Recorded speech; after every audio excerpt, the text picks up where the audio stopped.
구원상담 1번제 레위기 19장 17절 말씀. 너는 내 형제를 마음으로 미워하지 말며 이웃을 인하여 죄를 당치 않도록 그를 반드시 책선하라. 아멘.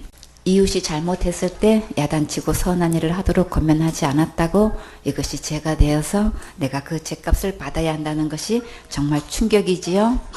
율법으로 보면 죄 짓는 것 보고 모르는 척해도 죄가 되고 야단치지 않아도 죄가 되고 정말 이런 죄를 지었다고 지옥 간다는 생각은 꿈에도 생각 못하지요. 그런데 그 이웃이 자기 자식이라면 나쁜 짓 해도 가만히 있을까요? 내 친형제가 그런 짓 했다면 보고만 있을까요? 죄를 짓는 것 보고 책선하지 않으면 말씀에서는 그것을 뭐 하는 것과 같다고 했나요? 미워하는 것과 같대요. 형제를 미워하는 것은 무슨 행위라고 하셨나요? 살인행위라고 하셨지요. 요한일서 3장 15절에 그 형제를 미워하는 자마다 살인하는 자니 살인하는 자마다 영생의 그 속에 거하지 아니하는 것을 너희가 아는 바라. 근데 누구를 가장 많이 미워하게 되나요? 가장 가까이 있는 사람들을 미워하게 되지요. 가장 가까운 사람이 누구인가요? 가족이고 직장 동료이고 상사이고 부하 직원이고 친구들이고 이 사람들이지요. 아직도 자기 마음에 누군가를 미워하고 있으면 영적으로 심각한 병에 걸려 있는 거예요. 또 영적으로 성장하지도 못하고 사역자로 탁월하게 쓰임 받을 수 없어요. 집안 식구를 뭐라고 했나요? 원수라고 했지요. 마태복음 10장 36절에 사람의 원수가 자기 집안 식구리라. 사실 식구를 미워하는 것이 가장 힘들고 괴롭지요. 어떻게 미워한다고 하셨나요? 마음으로 미워하지 말며 아무리 미운 짓 해도 속상하게 해도 마음 아프게 해도 천국은 가게 해야지요. 본문 말씀에 죄를 당치 않도록 책선하라. 이제 진짜 친구에게 책선해야 해서 권면해야 할 죄가 뭘까요? 무엇보다도 잘못 믿고 있는 것을 바르게 책선해 주어야겠지요. 고린도후서 13장 5절에 너희가 믿음에 있는가 너희 자신을 시험하고 너희 자신을 확정하라. 예수 그리스도께서 너희 안에 계신 줄을 너희가 스스로 알지 못하느냐. 그렇지 않으면 너희가 버리운 자니라. 믿음 안에 있지 않으면 버리운 자라고 하셨는데 그럼 어디 가나요? 지옥 가지요. 요한복음 16장 9절에 죄에 대하여라 하면 저희가 나를 믿지 아니하며. 너무나 많은 사람들이 내가 무엇을 잘못 행동해서 지옥 가는 줄 알고 열심히 회개하고 있지만 그러나 지옥은 잘못 믿어서 가는 거예요. 진짜 회개는 잘못 믿은 것을 회개해야 되는 거예요. 하나님의 말씀을 버리고 자기가 하나님 되려고 선악과 따먹은 죄의 원인을 예수님께서 십자가의 죽음과 부활로 지옥 갈 모든 죄를 영원히 용서해 주셔서 한 명도 빠짐없이 천국 갈 수 있도록 큰 사랑과 은혜를 베풀어 주셨어요. 모든 죄를 다 해결해 놓으시고 모든 사람에게 구원을 선물로 주셨어요. 근데 그것을 믿지 않고 지옥의 길로 가고 있기 때문에 반드시 책선해서 천국 길로 인도해야겠지요. 천국 갈 믿음이 제대로 되어 있는지 물어보고 다른 믿음을 가지고 있으면 바르게 권면해 주세요. 진짜 지옥 갈 죄는 모든 죄를 용서하신 것을 믿지 않는 거예요. 너무나 많은 사람들이 모든 죄를 다 용서해 놓으신 예수님을 믿지 않고 있어요. 큰 죄는 무조건 지옥 간다고 하고 자범죄는 내가 해결해야 된다고 하고 아직도 죄 아래서 무거운 짐을 지고 죽을 때까지 교회 다니고 있어요.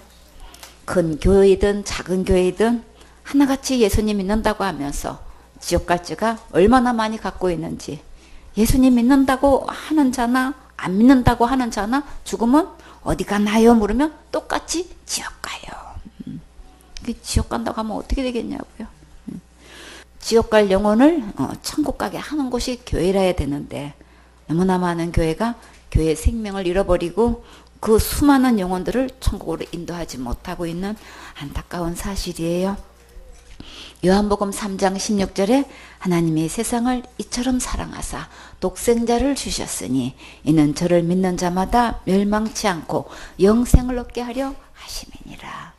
하나님이 그 아들을 세상에 보내신 것은 세상을 심판하려 하심이 아니요 저로 말미암아 세상의 구원을 받게 하려 하심이니라. 예수님을 주신 이유가 지옥 가지 않고 영생을 해서 천국에서 살게 하시려고 오셨는데 이 예수님을 믿는다고 하면서 교회를 다니면서 지옥 간다고 하면 어떻게 되겠냐고요. 예수님이 오신 목적은 심판을 목적으로 오신 게 아니고 구원 받게 하려고 오셨어요. 그럼 우리는 어떻게 하면 돼요? 주신 구원의 선물을 받으면 되는 거잖아요. 받으면 되는 건데 어떻게 죽어봐야 알고 하나님만 아시는 거고 자기는 구원의 확신을 하고 있는데 그는 하나님만 아시는 거라고. 아니 사모가 그렇게 얘기하면 교인들은 그러면 어떻게 하라고. 자기만 확신만 하고 있으면 되는 거야 그럼? 그러면 죽어가지고 하나님이 너 구원 아니야? 그러면 지옥 가야 되잖아. 자기만 확신하고 한다고 하면 다냔 말이지 그게. 나에게 붙여진 영혼들이 천국 갈 수 있어야 되는 거죠. 지금 현재 구원받아져 있어야 되잖아. 예수님이 구원 얻게 하시려고 구원받게 하시려고 이 땅에 오셨다는데 그래서 주님은 요한복음 19장 30절에 뭐라고 말씀하셨어요? 예수께서 신 포도주를 받으신 후 가라사대 다 이뤘도다 하시고 머리를 숙이시고 영원히 돌아가시니라. 무엇을 다 이루셨나요? 지옥 갈 모든 죄를 다 구원해 주셨지요. 예수님께서 십자가의 은혜의 말씀으로 반드시 책선해서 함께 천국 갈 수 있도록 권면해야 되겠지요. 내가 구원의 확신을 갖고 있으면 그럼 내게 붙여진 교인들을 다 확신을 갖게 해서 지금 죽다 저는 천국 갈 수 있어요. 저를 구원해 주신 은혜가 너무나 감사해요. 이 기쁨과 감격으로 예배를 드려야 되는 거.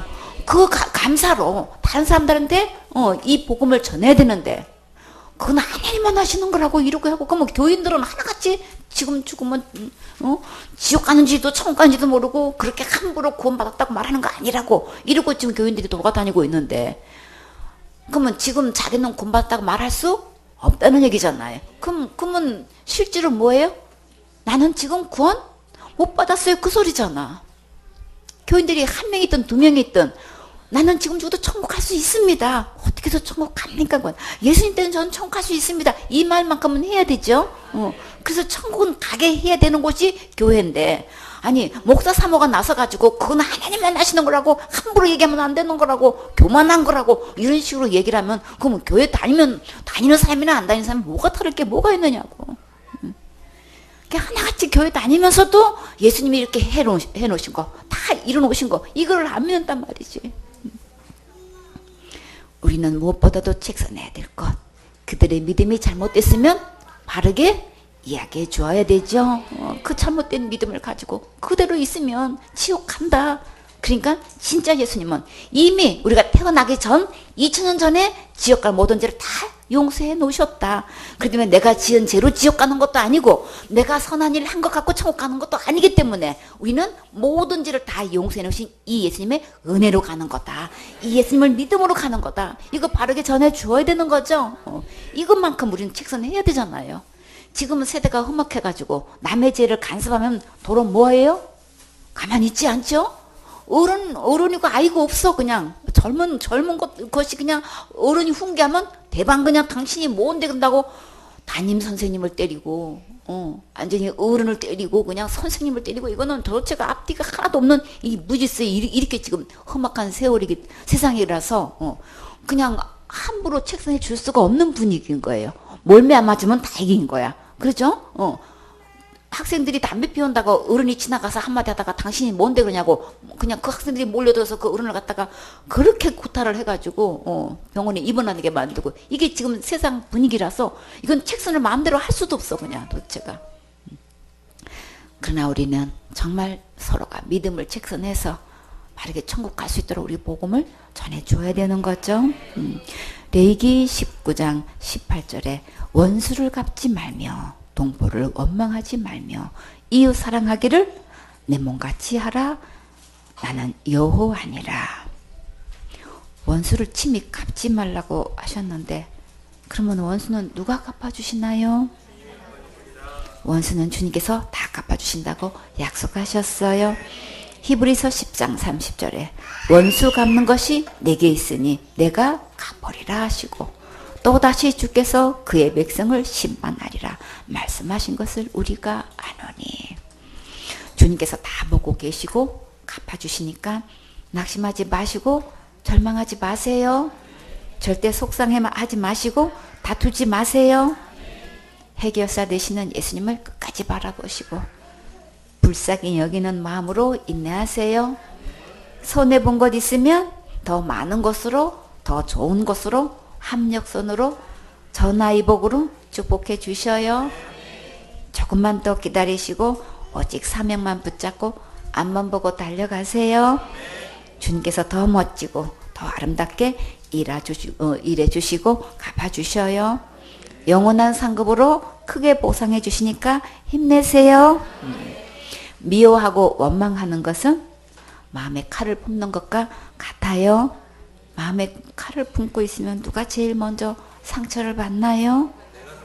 제일 먼저 본인이 상처받지요.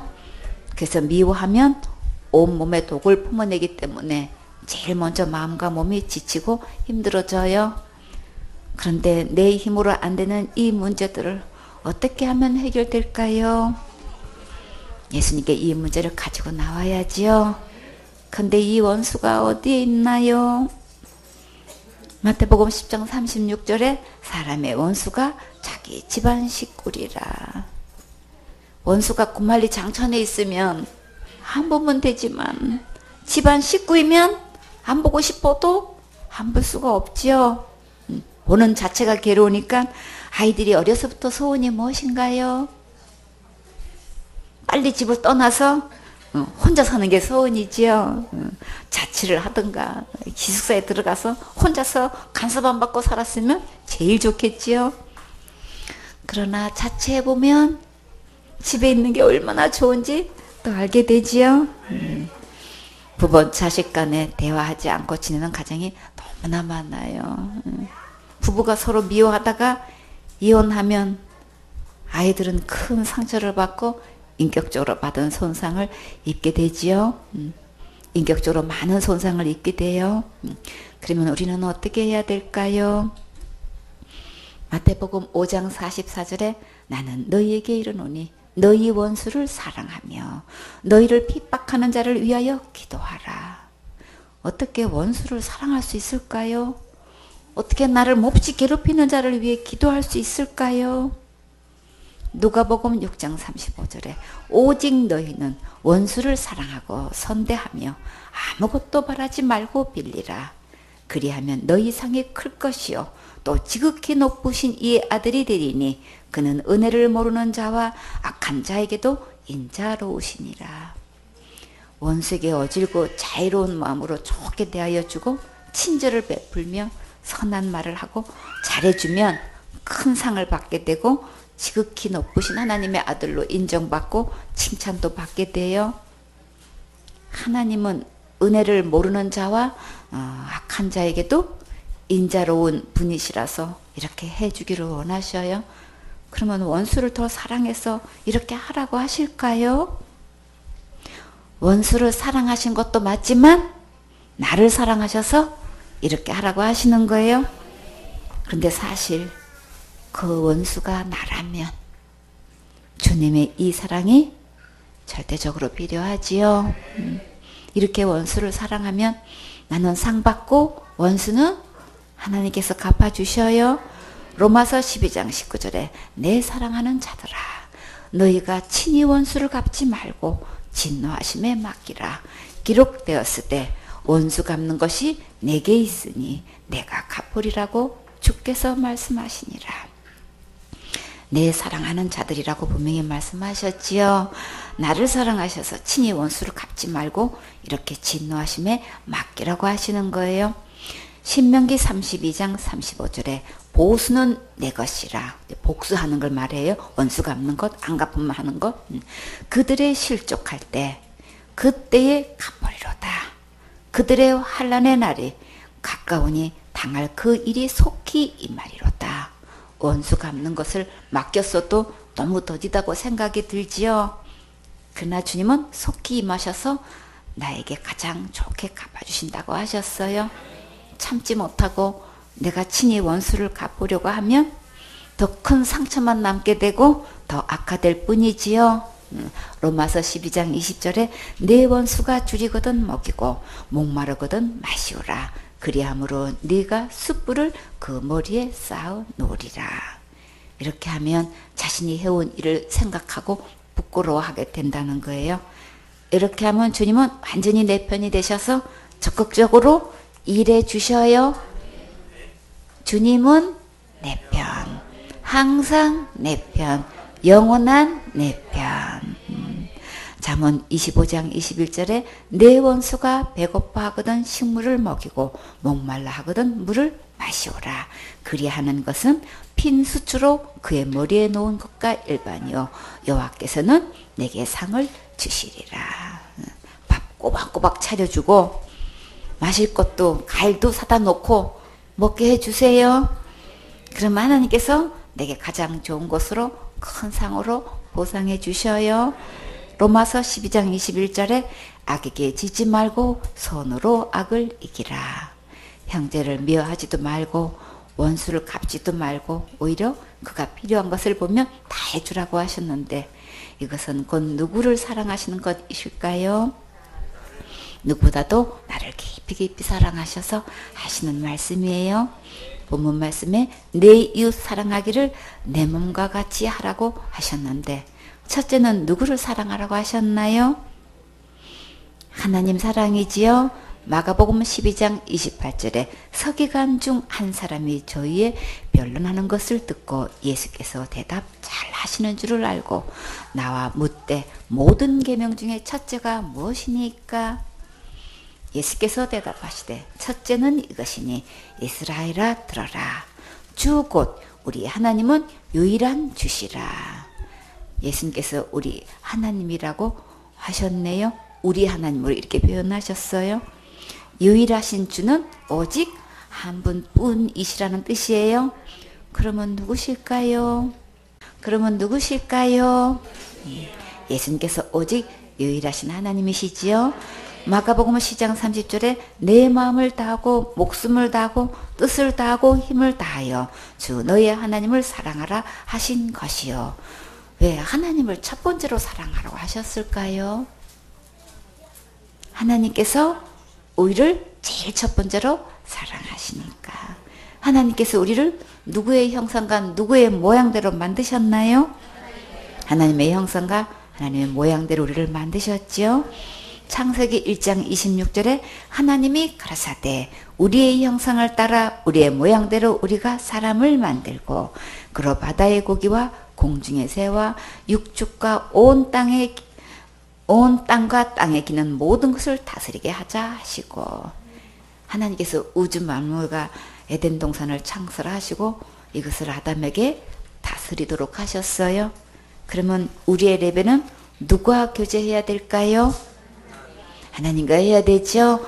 고린도전서 1장 9절에 너희를 불러 그의 아들 예수 그리스도 우리 주로 더불어 교제케 하시는 하나님은 미쁘시도다.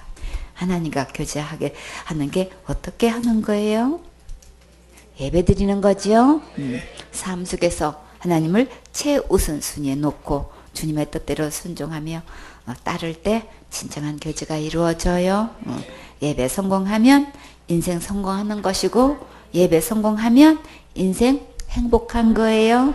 신명기 10장 12절에 이스라엘아 내 하나님 여호와께서 내게 요구하신 것이 무엇이냐 곧 내 하나님 여호와를 경외하여 그 모든 도를 행하고 그를 사랑하며 마음을 다하고 성품을 다하여 내 하나님 여호와를 섬기고 내가 오늘날 내 행복을 위하여 내게 명하는 여호와의 명령과 규례를 지킬 것이 아니냐. 이렇게 예배 성공하면 주님의 심정으로 영혼을 품을 수 있고 나를 괴롭히는 원수를 향해 불쌍히 여기는 마음을 받아서 견딜 수 있는 셈을 얻을 수 있어요. 마가복음 12장 31절에 둘째는 이것이니 내 이웃을 내 몸과 같이 사랑하라 하신 것이라. 이에서 더 큰 계명이 없느니라. 어떻게 내 몸같이 사랑할 수 있을까요? 확실하게 천국 갈 수 있게 하는 것이 가장 최고의 사랑하는 거예요. 여러분은 천국 가는 이 최고의 사랑을 받으셨나요? 그러면 천국 가는 이 최고의 사랑을 지금 이웃에게 나눠주고 계신가요? 그래요. 정말 너무나 감사하지요. 이것이 사역자의 최고의 행복이고 보람이에요. 레위기 19장 19절 말씀. 너희는 내 규례를 지킬지어다. 내 육축을 다른 종류와 교합시키지 말며 내 밭에 두 종자를 섞어 뿌리지 말며 두 재료로 직조한 옷을 입지 말지며. 아멘. 너희는 내 규례를 지킬지어다. 하나님께서 정해주신 순전한 이 규례만 따라야 된다고 왜 거듭거듭 말씀하시고 또 당부하실까요? 하나님 말씀에 다른 이방신들을 숭배하고 그들의 가르침을 따르고 있기 때문이에요. 하나님의 말씀으로 가장한 다른 교훈이 교회 안에 들어와서 규례가 되어 있어요. 바울이 디모데에게 에베소 교회에 머물게 한 것은 무엇 때문이라고 했나요? 디모데전서 1장 3절에 내가 마게도냐로 갈 때에 너를 권하여 에베소에 머물라 한 것은 어떤 사람들을 명하여 다른 교훈을 가르치지 말며. 바울은 전도 여행을 떠나면서 디모데에게 교회에서 누구를 망언하고 다른 교훈을 가르치지 못하도록 철저히 관리하라고 당부했어요. 디모데전서 6장 3절에 누구든지 다른 교훈을 하며 바른 말 곧 우리 주 예수 그리스도의 말씀과 경건에 관한 교훈에 창념치 아니하면, 이제 오직 우리는 예수님께서 분부하신 말씀에 마음을 두고 생각하고 창념해야 하는데, 만약 다른 교훈에 마음을 빼앗겨서 가르치면 심각한 문제는 단 한 명도 구원에 이르게 할 수 없어요. 히브리서 13장 9절에 여러 가지 다른 교훈에 끌리지 말라. 마음은 은혜로서 굳게 함이 아름답고 식물로서 할 것이 아니니 식물로 말미암아 행한 자는 유익을 얻지 못하였느니라. 다른 교훈은 율법을 철저히 지켜서 구원받으려고 하는 것이고, 하나님의 참 교훈은 예수님의 십자가의 은혜로만 구원받을 수 있다는 것을 말해요. 지옥갈 모든 죄로부터의 구원은 오직 예수님 안에 있는 것이지, 내가 율법대로 어떤 식물을 먹었느냐 안 먹었느냐로 구원에 이룰 수는 없는 거예요. 우리는 얼마나 죄의 빚을 졌나요? 금 1만 달란트 빚을 졌지요. 예수님께서 1만 달란트 빚을 다 갚아주셨는데 그래도 내가 만원이라도 뭘 좀 보태려고 하고 있는 것과 같아요. 16만 년 동안 벌어서 갚아도 다 못 갚을 돈인데 만원을 보태려고 하면 안 되지요. 그래도 이것은 지켜야지, 저것은 행해야 천국 가는 거지, 이것도 못하면서 무슨 천국을 간다고 그래. 이렇게 계속 고집 부리시겠어요? 그러면 안 되겠지요. 골로새서 2장 8절에 누가 철학과 헛된 속임수로 너희를 노략할까 주의하라. 이것이 사람의 유전과 세상의 초등학문을 쫓으며 그리스도를 쫓음이 아니니라. 철학의 헛된 속임수로 우리의 마음과 생각을 노략질하고 있어요. 철학이나 사람의 유전을 따르는 자는 세상 학문을 쫓아가는 것이지 예수님을 따라가는 거 아니에요. 마가복음 8장 15절에 예수께서 경계하여 가라사대 삼가 바리새인들의 누룩과 헤롯의 누룩을 주의하라 하신대. 바리새인들의 누룩과 헤롯의 누룩은 세상 교훈을 말해요. 율법 613가지도 다 못 지키는데 또 다른 교훈을 613가지를 만들어 놓고 이거 지키라고 지금 가르치고 있어요. 자기도 다 지킬 수 없는데도 겉으로는 지키는 척 눈가림만 하고 철저히 지키라고 가르치고 있으면 정말 외식하는 거 맞지요? 누가복음 12장 1절에 그동안에 무리 수만 명이 모여 서로 밟힐 만큼 되었더니, 예수님의 사역에서도 이렇게 많은 무리가 모였어요. 그 무리들은 뭐 때문에 모였어요?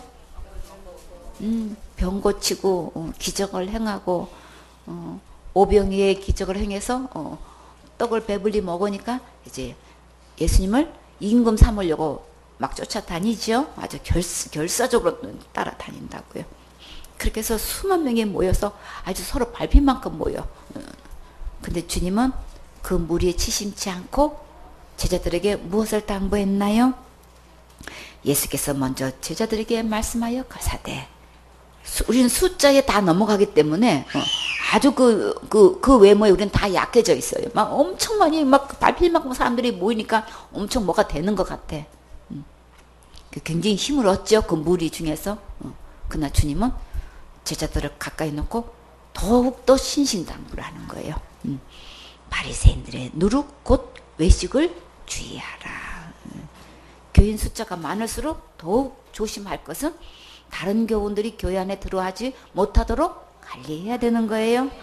마태복음 16장 12절에 그제야 제자들이 떡의 누룩이 아니요 바리새인과 사두개인들의 교훈을 삼가라고 말씀하신 줄 깨달으니라. 바리새인들의 종교 지도자들과 사두개인의 학자들과 헤롯의 권력자들의 영향력을 통해 다른 교훈을 가르치기 때문에 더욱 주의하고 철저히 관리해서 오직 예수님의 십자가의 은혜만 전해야겠지요. 너희는 내 규례를 지킬지어다. 이렇게 분명히 말씀하셨는데 성경 말씀은 덮어놓고 세상의 윤리도덕이 기준이 되어 있고 사람의 가르침과 각 교단의 교리와 학설과 전통과 풍습을 따르고 있는 것이 교회의 현실이에요. 주님은 내 말을 들어라, 내 말을 들어라, 내 말을 믿으라, 내 말을 믿으라 이렇게 계속 간곡하게 말씀하고 계셔요. 그러나 이렇게 하나님의 말씀을 청종하고 순종하면 주님은 어떤 축복을 주실까요? 출애굽기 15장 26절에 가라사대 너희가 너희 하나님 나 여호와의 말을 청종하고 나의 보기에 의를 행하면 내 계명에 귀를 기울이며 내 모든 규례를 지키면 내가 애굽 사람에게 내린 모든 질병에 하나도 너희에게 내리지 아니하리니 나는 너희를 치료하는 여호와임이니라. 하나님의 말씀대로 청종하고 순종하면 건강의 복을 주셔서 모든 질병에서 지켜주신다고 치료의 하나님께서 약속해 주셨어요. 신명기 4장 40절에 오늘 네가 네게 명하는 여호와의 규례와 명령을 지키라. 너와 네 후손이 복을 받아 네 하나님 여호와께서 네게 주시는 땅에서 한없이 오래 살리라. 하나님 말씀대로 순종하면 후손도 축복을 받고 장수의 복도 주셔요. 신명기 30장 9절에 내가 네 하나님 여호와의 말씀을 순종하여 이 율법책에 기록된 그 명령과 규례로 지키고 내 마음을 다하며 성품을 다하여 여호와 네 하나님께 돌아오면 내 하나님 여호와께서 내 손으로 하는 모든 일과 내 몸의 소생과 내 육축의 새끼와 내 토지 소산을 많게 하시고 내게 복을 주시되 곧 여호와께서 내 열조를 기뻐하신 것과 같이 너를 다시 기뻐하사 내게 복을 주시리라. 하나님 말씀대로 마음을 다하고 성품을 다해 순종하면 내 손으로 하는 모든 일에 축복해 주시고 뜰과 육축과 토지 소산도 모두 크게 축복해 주셔요. 신명기 6장 24절에 여호와께서 우리에게 이 모든 규례를 지키라 명하셨으니 이는 우리로 우리 하나님 여호와를 경외하여 항상 복을 누리게 하기를 위하심이며 또 여호와께서 우리로 오늘날과 같이 생활하게 하려 하심이라. 하나님 말씀대로 항상 예배 성공하면 항상 축복해 주셔요. 신명기 10장 13절에 내가 오늘날 내 행복을 위하여 내게 명하는 여호와의 명령과 규례를 지킬 것이 아니냐. 하나님의 말씀대로 항상 순종하면 항상 행복하게 해 주셔요. 다 같이 항상 예배, 항상 축복, 항상 순종, 항상 행복. 본문 말씀에 육축을 다른 종류와 교합시키지 말고, 육축은 소, 말, 양, 돼지, 닭, 개를 말하지요. 하나님의 창조 원리는 종류가 종류를 낳는 것을 원하셔요. 육축을 다른 종류와 교합시키지 말라고 하신 것은 소도 아니고 말도 아닌 종간 잡종을 낳으면 안 되겠지요. 육축을 다른 종류와 교합시키지 말라고 하셨는데 성경에서 육축 중에서 다른 종과 교합시켜서 낳은 잡종이 어떤 것이 있나요? 노새가 있지요. 노새는 암말과 순하기 사이에서 난 잡종이에요. 크기는 말보다 약간 작고 머리 모양과 귀와 꼬리와 울음소리는 나귀를 닮았어요. 몸이 튼튼하고 힘이 세서 무거운 짐을 잘 나르고 체질이 강하고 거친 먹이도 잘 먹는데요. 또한 체격에 비해서 힘도 세고 지구력도 강한 편이어서 짐을 싣고 운반했고 또 왕과 장군들이 탔어요. 이처럼 종간 잡종이 양친보다 더 우세하고 생활력이 강한 것을 잡종 강세라고 해요. 근데 문제는 노새를 낳을 수 없지요. 왜 그럴까요? 그 이유는 이들 잡종들이 생식세포를 만들기 위해 감수 분열을 할 때 양친으로부터 이제 받은 염색체가 달라서 접합이 이루어지지 않기 때문이에요. 그 결과 염색체가 무작위로 분리되고 결국 정상적인 배우자를 만나지 못하기 때문에 생식을 할 수 없게 된대요. 이게 이제 생물학적 설명이에요. 생물학적 설명은 다 못 알아들어도 육축을 다른 종류와 교합시키지 말라는 말씀은 알아들으시죠? 성경에서 노새를 주로 누가 타고 다녔는지 한번 볼까요? 사무엘하 13장 29절에 압살롬의 사한들이 그 분부대로 암논에게 행하매 왕의 모든 아들이 일어나 각기 노새를 타고 도망하니라. 왕자들이 다 노새를 탔지요.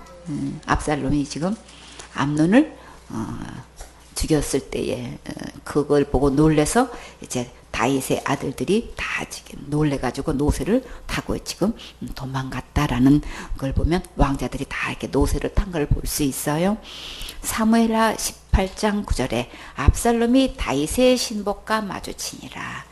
압살롬이 노새를 탔는데 그 노새가 큰 상수리나무 번성한 가지 아래로 지날 때에 압살롬의 머리털이 그 상수리나무에 걸림에 저가 공중에 달리고 그 탔던 노새는 그 아래로 빠져나간지라. 다윗의 아들 압살롬이 반란을 일으켜 전쟁을 할 때에 노새를 탔지요. 근데 이 노새는 정말 의리도 없이 주인을 두고 달아나 버렸지요. 사무엘상 1장 33절에 왕이 저에게 이르되 너희는 너희 주의 신복들을 데리고 내 아들 솔로몬을 나의 노새에 태우고 기온으로 인도하여 내려가고. 그러면 다윗 왕도 노새를 탄 거죠. 다윗이 탔던 노새를 아들 솔로몬에게 태워서 왕이 되게 했어요. 이렇게 왕족들이 노새를 탄 것을 볼 수 있어요. 근데 만왕의 왕이신 예수님은 무엇을 타셨을까요? 스가랴서 9장 9절에 시몬에 따라 크게 기뻐할지어다. 예루살렘에 따라 즐거이 부를지어다. 보라, 내 왕이 내게 임하나니 그는 공의로우며 구원을 베풀며 겸손하여서 나귀를 타나니 나귀의 작은 것 곧 나귀 새끼니라. 예수님은 겸손하셔서 나귀를 타셨다고 하셨어요.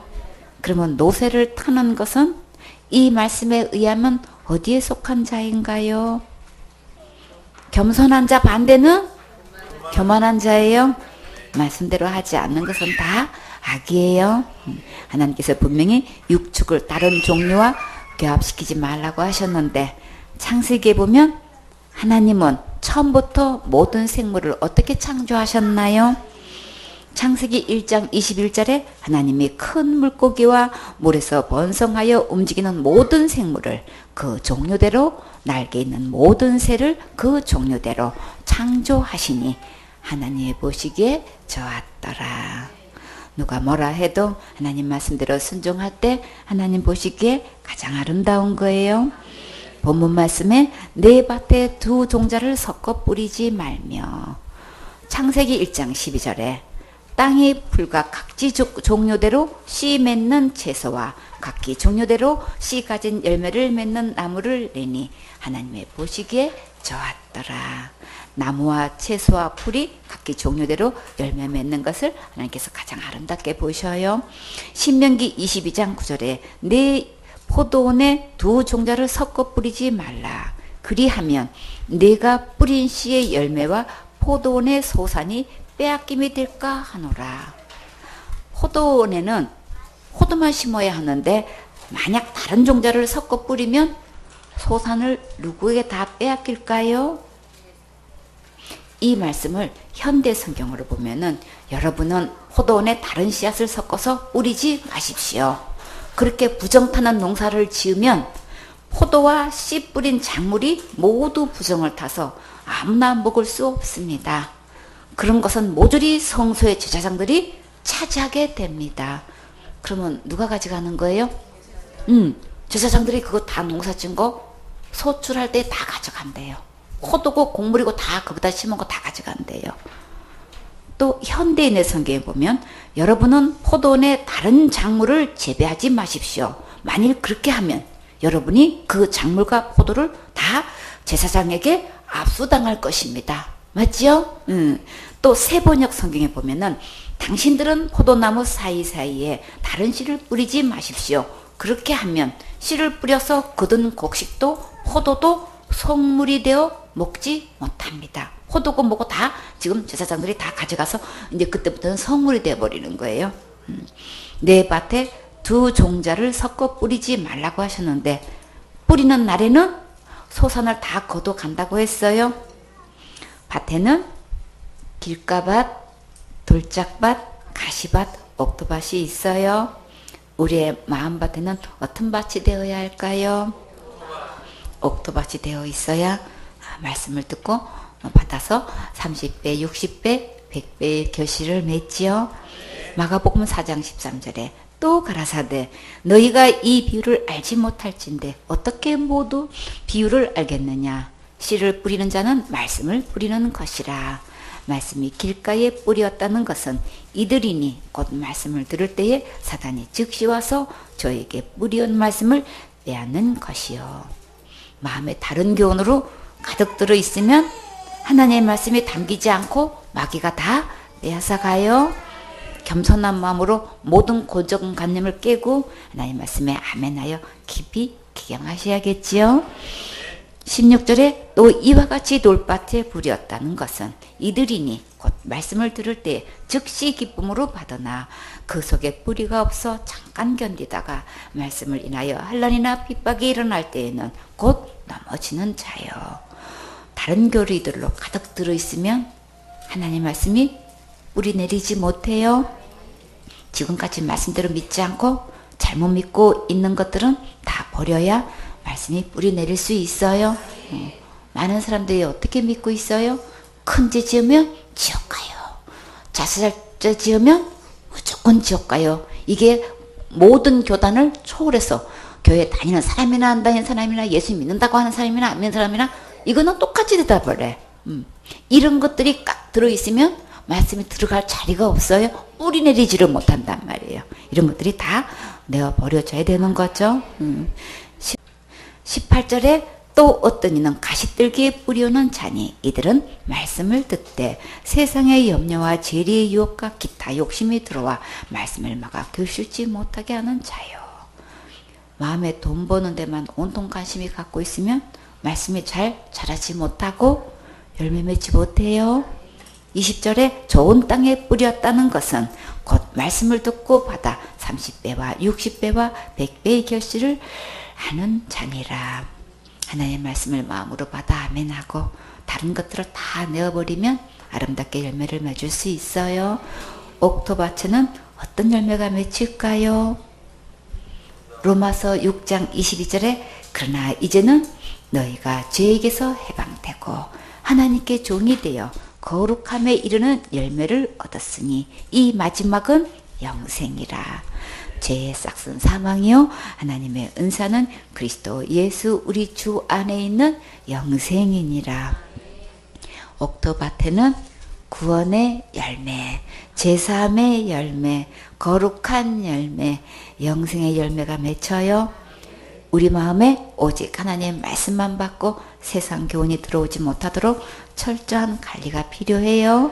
마태복음 13장 24절에 예수께서 그들 앞에 또 비유를 베풀어 가라사대 천국은 좋은 씨를 제밭에 뿌린 사람과 같으니 사람들이 잘 때에 그 원수가 와서 곡식 가운데 가라지를 떠버리고 갔더니 싹이 나고 결실할 때에 가라지도 보이거늘 집 주인의 종들이 와서 말하되 주여 밭에 좋은 씨를 심지 아니하였나이까? 그러면 가라지가 어디서 생겼나이까?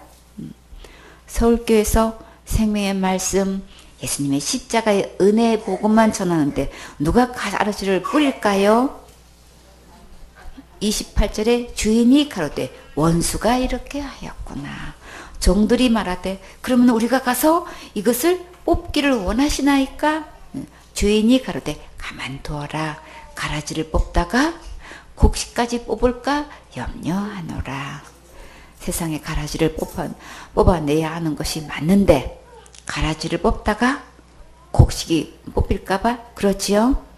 주님의 사랑으로 내 마음에 가라지를 뽑으려 할 때 감사함으로 아멘하고 예쁘게 순종하세요. 나쁜 거 뽑아주려고 하는데 교회를 나가버리거나 양육을 안 받으면 그것은 본인에게 유익이 없지요. 30절에 둘 다 추수 때까지 함께 자라게 두어라. 추수 때에 내가 추수꾼들에게 말하기를 가라지는 먼저 거두어 불사르게 단으로 묶고 곡식은 모아 내 곡간에 넣으라 하리라.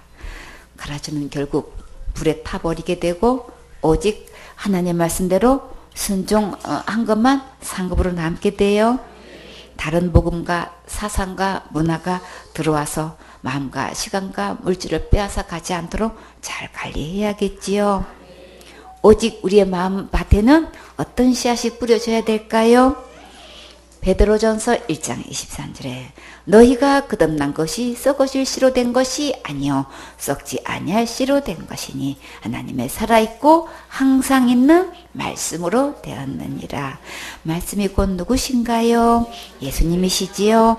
24절에 그러므로 모든 육체는 풀과 같고 그 모든 영광이 풀의 꽃과 같으니 풀은 마르고 꽃은 떨어지되 오직 주의 말씀은 세세토록 있도다 하였으니 너희에게 전한 복음이 곧 이 말씀이니라.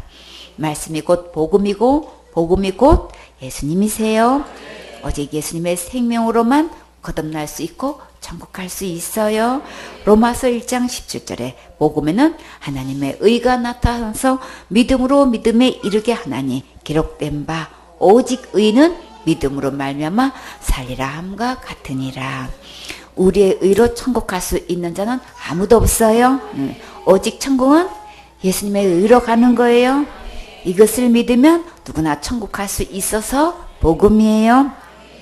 디도서 3장 5절에 우리를 구원하시되 우리의 행한 바 의로운 행위로 말미암지 아니하고 오직 그의 긍휼하심을 쫓아 중생의 씻음과 성령의 새롭게 하심으로 하셨나니 의의 의로운 행위로 지옥 갈 모든 죄에서 구원받을 수 있는 자는 아무도 없어요. 오직 예수님 안에서 다시 태어나야 새롭게 될 수 있고 깨끗하게 씻음을 받을 수 있어요.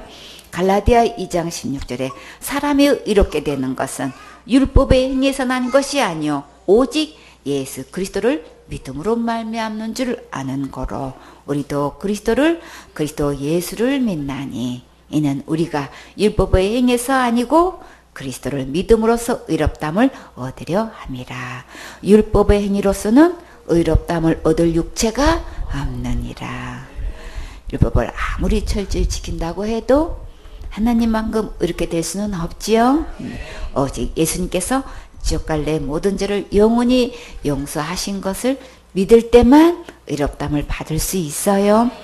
사도행전 15장 11절에 우리가 저희와 동일하게 주 예수의 은혜로 구원받는 줄을 믿노라 하니라. 율법을 지켜서 구원받는다고 하는 것은 잘못된 가라지예요. 내 마음밭에 다른 교훈, 다른 복음, 다른 믿음, 다른 예수의 씨가 뿌려지면 절대 안 되겠지요. 내 마음밭에 오직 예수님의 십자가의 은혜로 구원받는 말씀, 생명의 말씀만 받을 수 있는 옥토밭이 되도록 항상 기경하고 관리하세요. 본문 말씀에 두 재료로 직조한 옷을 입지 말지며, 율법으로 말하면 혼방으로 만든 옷은 입으면 안 되는 거예요. 신명기 22장 11절에 양털과 배실로 섞어 짠 것을 입지 말지니라. 양털과 배실로 짰으니까 이것은 혼방옷 맞지요? 순모 100%, 나일론 100%, 순면 100%, 실크 100% 등등 이렇게 한 가지로 된 것으로만 입어야 되는데, 여러분은 이렇게 입을 수 있으세요? 아니요. 그러면 율법으로 보면 이런 혼방옷만 입어도 어디 갈 죄인가요? 지옥 갈 수밖에 없는 죄이지요. 그러면 우리는 어떤 옷을 입어야 천국 갈 수 있을까요? 순수한 한 재료로만 된 옷은 어디서 구할 수 있을까요? 사람의 채처로 만든 옷은 어떤 옷인가요? 그 현장을 한번 가볼까요? 창세기 3장 7절에 이에 그들의 눈이 밝아 자기들의 몸이 벗은 줄 알고 무화과 나무 잎을 엮어 치마를 하였더라. 무화과 잎으로 치마를 만들면 영원히 입을 수 있나요? 아니죠. 이 무화과 잎으로 만든 옷을 입으면 모든 게 해결될까요? 아니요.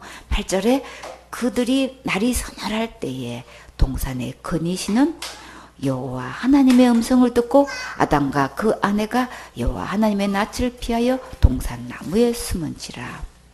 에덴 동산의 날씨가 서늘할 때도 있네요. 여러분 아셨어요? 그럼 벌거벗었으면 추웠겠지요?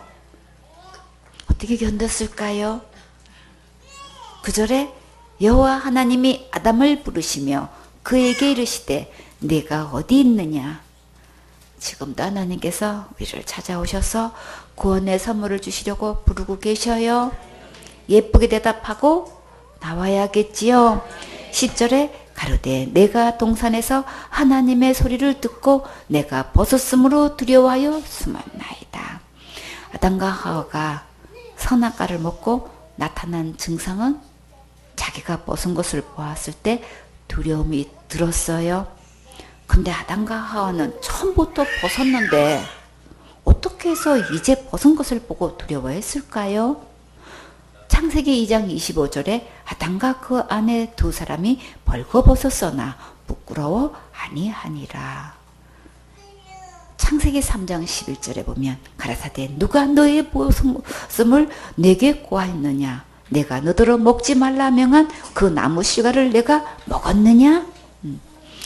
내 몸이 벗은 것이 보여졌다는 것은 그동안 입고 있었다는 것이 되지요. 그러면 그동안 어떤 옷을 입고 있었을까요? 예수님의 걸어간 옷을 입어주신 거예요. 자신이 하나님 되려고 하나님을 버리고 무화과를 먹었을 때 이 거룩한 예수님의 옷이 벗겨진 거예요. 이 하나님의 옷은 하나님께서 마음에 내주하고 계셨을 때는 절대 벗겨지지 않는 옷이에요. 근데 벗었다고 했을 때 하나님께서 누가 너에게 벗었다고 말한 거야? 이렇게 지금 말씀하셨죠? 주님이 누가 너 벗은 거 말했어? 너한테 누가 그렇게 말한 거야? 지금 이렇게 말씀하셨죠? 그러니까 옷이 벗겨져 가지고 두려움을 제일 먼저 느꼈는데, 그럼 그동안 예수님의 옷을 입고 있었으니까 아무리 서늘해도 춥지 않고 아무리 더워도 덥지 않는 옷, 예수님 옷. 그쵸? 요새는 많이 개발이 돼 가지고 냉장 옷이 있어요. 그쵸? 요새는 또 신개발이 돼 가지고 아무리 얇아도 따뜻한 옷. 여름에는 얇아야 시원하고 겨울에는 두꺼워야 따뜻했는데 이제는 아무리 얇아도 따뜻한 옷들이 개발되지요. 그러면 예수님의 옷은 전천후가 돼가지고 아무리 서늘해도 안 춥고 아무리 뜨거워도 안 덥고 이런 옷으로 입혀주신 게 믿어지지요. 서늘했는데 그럼 추운데 어떻게 지냈을까? 그동안에는 예수님으로 옷을 입고 있었으니까 그런 줄도 모르고, 근데 옷을 벗은 것을 본 순간에 엄청 두려움을 느꼈으면 그동안 옷 입은 거예요. 그러니까는 누가 너한테 옷 벗은 거 얘기한 거야. 지금 예수님, 주님도 막 그렇게 막 진노하시면서 그 말씀하셨죠. 그러면 그거를 보면은 뭘 또 볼 수 있어요? 선악과 따먹게 해놓고, 옷 벗은 거 딱 느끼는 순간에 또 마귀는 뭐라고 한 거예요? 얼락골라리. 또 벗었다고 또 그걸 갖고 또 놀리고 공격하고 또 공격하고 또 이렇게 한 걸 볼 수가 있죠. 누가 나한테 벗은 걸 말한 거야? 막 주님께서 이렇게 말씀하셨잖아요. 참 사단은 죄 짓게 해놓고 죄 지으면 또 넘어뜨리고, 그런 죄 짓고 뭘 전도하려고 그래. 그래놓고 네가 무슨 직분을 또 덜먹 끌면서 무슨 주제에 무슨 네가 집사야 권사야 뭐 그냥 또 장로야 막 이래가지고 막 또 얘기하고, 그래놓고 뭘 살라고 그래. 그냥 일찌감치 죽지 이러고 결국은 죽음으로 몰아가는 게 사탄의 수법이에요. 따먹게 해놓고 누가 너 벗었다는 거 말해준 거야 막 그 얘기하고. 참 주님이 그 말씀하셨을 때 얼마나 심장이 터지셨겠어, 그렇죠? 자, 아담과 하와가 무화과 나무 잎으로 치마를 입은 것은 주님은 어떻게 보실까요? 좋게 보셨을까요? 참 잘 만들었네 하고 칭찬하셨나요? 이사야 64장 6절에 대저 우리는 다 부정한 자 같아서 우리의 의는 다 더러운 옷 같으며 우리는 다 세폐함이 잎사귀 같으므로 우리의 제약의 바람같이 우리를 몰아가나이다. 그러면 우리는 어떤 옷을 입어야 될까요? 창세기 3장 21절에 여호와 하나님이 아담과 그 아내를 위하여 가죽옷을 지어 입히시니라. 가죽옷은 짐승이 희생될 때만 얻을 수 있지요. 이 희생양은 누구실까요? 예수님이시죠. 요한복음 1장 29절에 이튿날 요한이 예수께서 자기의 나오심을 보고 가로되 보라 세상 죄를 지고 가는 하나님의 어린 양이로다. 예수님이 희생양이 되셔서 우리에게 다시금 가죽옷을 입혀주신 거예요. 이 가죽옷이 어떤 옷일까요? 곧 예수님의 옷이지요. 이 예수님의 옷이 곧 어떤 옷일까요? 이사야 61장 10절에 내가 여호와로 인하여 크게 기뻐하며 내 영혼이 나의 하나님으로 인하여 즐거워하리니 이는 그가 구원의 옷으로 내게 입히시며 의의 겉옷으로 내게 더하심이 신랑의 사모를 쓰며 신부가 자기 보물로 단장함 갖게 하셨습니다. 집 나간 탕자가 돌아올 때 아버지는 어떤 옷 입혀주셨어요? 제일 좋은 입혀주셨지요. 진짜 제일 좋은 옷은 구원의 옷이에요. 의의 겉옷이에요. 이 옷은 어떻게 입을 수 있을까요? 갈라디아 3장 27절에 누구든지 그리스도와 합하여 진리를 받은 자는 그리스도로 옷 입었느니라. 예수님의 옷을 입으면 우리는 이 구원의 옷을 입은 거예요. 처음부터 예수님이 내주하셨을 때는 예수님의 옷을 아담과 하와는 입고 있었던 거예요. 하나님 버리는 순간에 그 옷이 벗겨졌죠. 그래서 주님은 무화과 옷을 입은 것을 그것으로 두지 않고 이렇게 가죽옷을 입혀주셨어요. 주님께서 입혀주셨을 때 우리는 어떻게 하면 돼요? 아멘하고 입으면 돼요. 예쁘게 입으면 되는 거예요. 두 재료로 직조한 옷을 입지 말라는 영적 교훈은 예수님도 믿어야 되고 나도 무엇을 해야 된다고 믿는 것이 두 가지 재료로 직조한 옷을 입는 거예요. 예수님의 의와 자기의 의가 혼합된 옷을 입지 말라는 말씀이에요. 오직 예수님의 옷을 입어야 천국 갈 수 있어요. 이것을 구원의 옷, 의의 겉옷, 거룩한 옷, 좋은 옷, 가죽옷, 예복, 흰옷, 그리스도의 옷, 곧 예수님의 옷을 말해요. 우리 다 같이 이 예수님의 옷 입고 천국 가셔야 되겠지요? 아멘.